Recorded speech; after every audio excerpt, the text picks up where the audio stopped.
Hey, what's up everybody? Joshua Casper back at you with Plugin Boutique, and today we're checking out Color Copy by UHE or UHE. This is a virtual analog effect inspired by the classic bucket brigade delays, but extended with some modern features. It's called Color Copy because it can deliver some of that coloration people really still love about that classic BBD units, but with a much wider variety of colors. So we're going to get into that in a little bit. But before we do that, I just want to point out that this delay actually began life as a little delay unit in the Repo 1 synth called Lyrebird. So if you have Repo 1 and you love that delay unit, this is like the big daddy of it right here for you, called Color Copy. So let's go ahead and get into what this thing has to offer. First up, let's talk presets. I'm on the Bright Tails preset right now. I tweaked out the Regen and the mix a little bit, and I also changed the color down here to fit the style of the track, but it's pretty much more or less that preset. You got a preset manager over here, and from the titles of these folders, you can tell the versatility of this Delay VST. So we got regular delays and rooms. Let's come over here. Kind of a flam.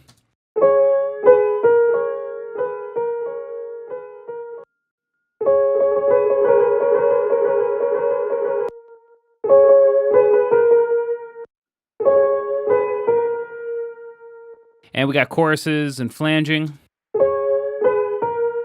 That's due to really short times, delay times. We got panning and tremolo.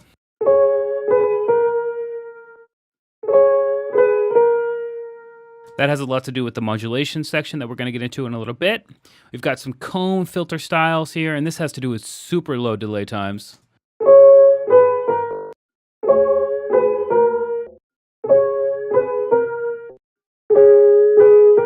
So it's really changing up the tone there. Pitch effects.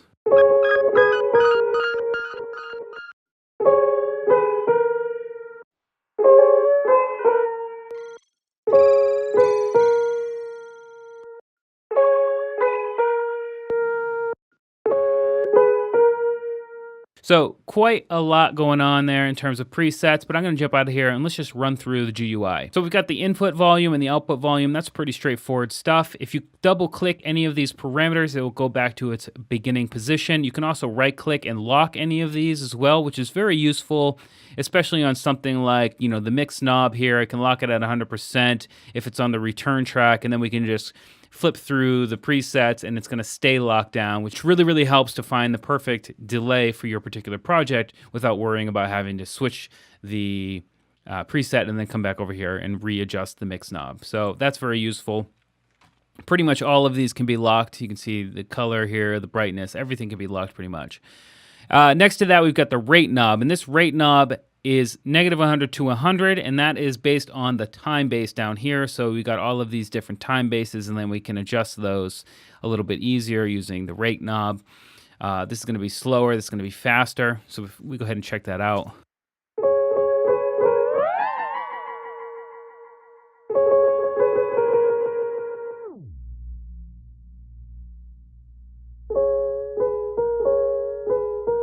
All right, so I hope that makes sense.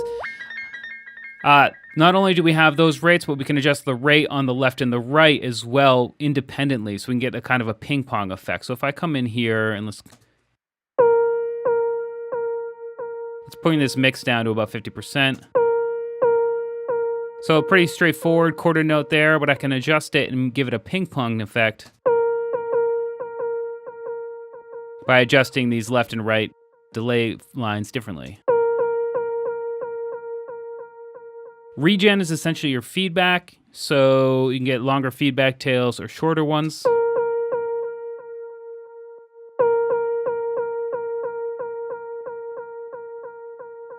This is called the panic button, and I use it a lot during this tutorial because I just want the delay line to stop, especially the longer one, so I can talk to you. You guys can focus on what I'm saying. But it's very helpful because if you get into like this kind of infinite regeneration here, this solid part, you can see there's a dotted one and then a solid one. This solid one is actually, the feedback will build up on itself. You can see that it's actually happening right now with just a little bit of noise. It's getting louder and louder and louder. That's going to happen anywhere inside of this part. Right here is going to be kind of just like an infinite delay.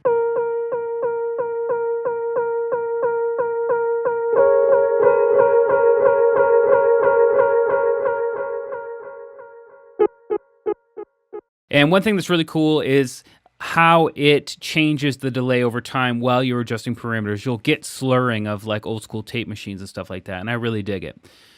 You also have input methods, stereo cross, mono, mono left, mono right, and also feedback. You can control stereo cross or mix. So you're going to get some different results there as well. Very, very cool to have that option. Quick invert right there. Boom. With control, pretty straightforward there.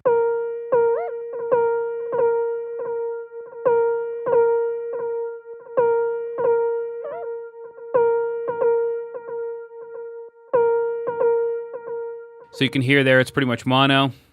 Mix, very straightforward. We also have ducking, and this is actually pretty sweet. We can duck the feedback, so when the feedback actually hits itself, it will duck it, similar to like a sidechain, or we can actually do it to the whole amp. So let me show you what I mean. I'm going to boost up the feedback regeneration here really long, and then turn on the ducking and pull the threshold down so it actually hears itself, and then goes ahead and ducks the feedback loop. Go ahead and listen.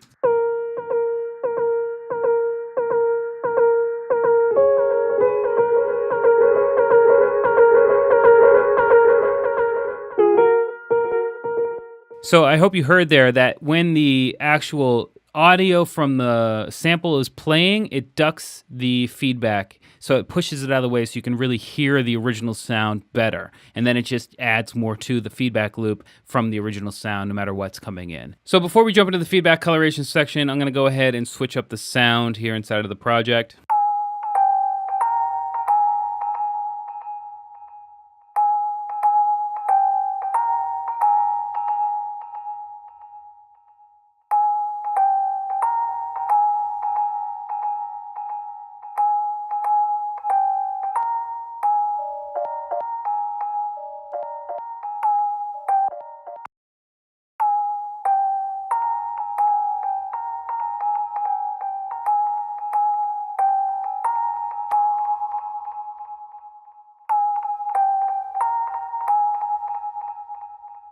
All right, cool.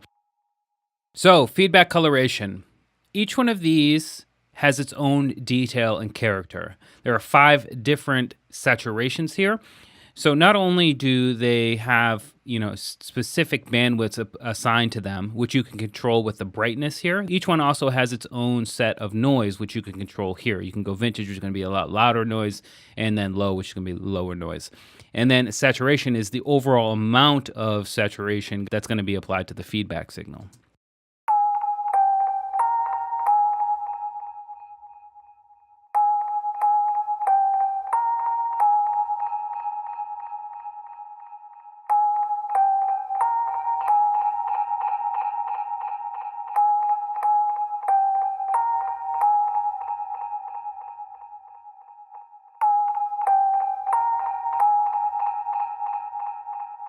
All right, so this is the feedback section here. We've got color, which we got 5 different colors. Each one of these colors is a different type of saturation. It's got its own character and feel to it. Each one also has a bandwidth specified for it, though you do have a little bit of flexibility when it comes to that bandwidth using the brightness control here. Saturation is how much of the saturation that will be applied. Look at it kind of like a wet knob for the saturation or feedback color over here as well. And each one of these has its own dedicated sound or noise to it. And here you can go vintage, which is going to be a louder noise, or low, which is going to be lower noise added to the signal. So just another way to control the character of the feedback lines that are coming out of color copy.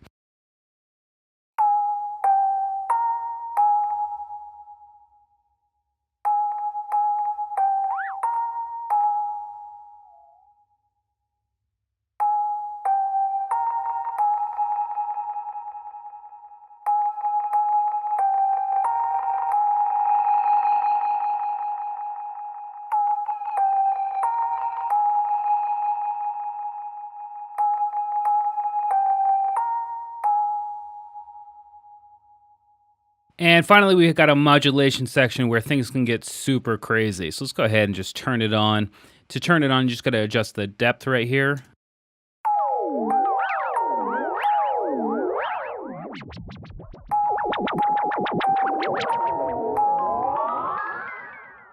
So we got 2 different shapes. We got kind of a sine or more of a sawtooth. And we also have a stereo phase as well.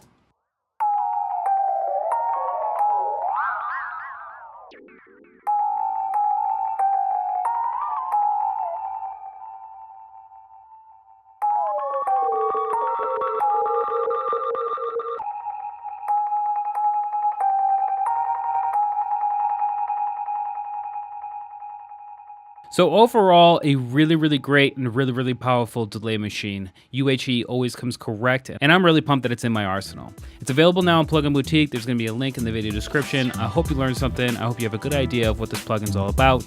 I'm Joshua Casper, and I'll see you in the next video.